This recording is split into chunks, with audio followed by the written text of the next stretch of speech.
ಆಸ್ಪತ್ರೆಗೆ ಬೆಂಕಿ, 10 ರೋಗಿಗಳು ಸಜೀವ ದಹನವಾಗಿದ್ದಾರೆ. ಬೆಂಕಿಯ ಕೆನ್ನಾಲಿಗೆಗೆ ಒಡಿಶಾದಲ್ಲಿ ಆಸ್ಪತ್ರೆಗೆ ಬೆಂಕಿ ಬಿದ್ದಿದೆ. 10 ರೋಗಿಗಳು ಸಜೀವ ದಹನವಾಗಿದ್ದಾರೆ. ಬೆಂಕಿಯ ಕೆನ್ನಾಲಿಗೆಗೆ 10ಕ್ಕೂ ಹೆಚ್ಚು ರೋಗಿಗಳು ದುರ್ಮರಣ ಹೊಂದಿರುವಂತದ್ದು.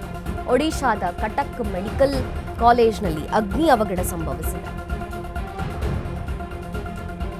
ಟ್ರಾಮಾ ಸೆಂಟರ್ ಐಸಿಯುನಲ್ಲಿದ್ದವರು ಸುಟ್ಟು ಕರಕಲಾಗಿದ್ದಾರೆ.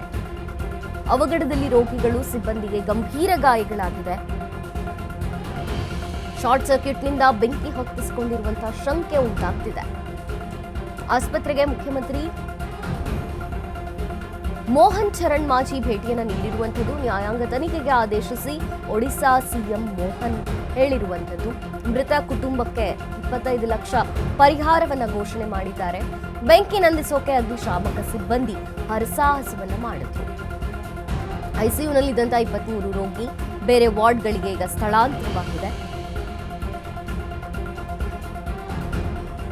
ಒಡಿಶಾದಲ್ಲಿ ಆಸ್ಪತ್ರೆಗೆ ಬೆಂಕಿ ಬಿದ್ದಿರುವಂತದ್ದು. ಬೆಂಕಿಯ ಕೆನ್ನಾಲಿಗೆಗೆ 10 ಮಂದಿ ಜೀವಂತವಾಗಿ ದಹನವಾಗಿದ್ದಾರೆ. ಒಡಿಶಾ ಕಟಕ್ ಮೆಡಿಕಲ್ ಕಾಲೇಜ್ನಲ್ಲಿ ಈ ಅಗ್ನಿ ಅವಘಡ ಸಂಭವಿಸಿದೆ. ಟ್ರಾಮಾ ಸೆಂಟರ್ ಐಸಿಯುನಲ್ಲಿದ್ದವರು ಸುಟ್ಟು ಕರಕಲಾಗಿರುವಂತದ್ದು. ಅವಘಡದಲ್ಲಿ ರೋಗಿಗಳು, ಸಿಬ್ಬಂದಿಗಳಿಗೆ ಗಂಭೀರ ಗಾಯಗಳಾಗಿವೆ.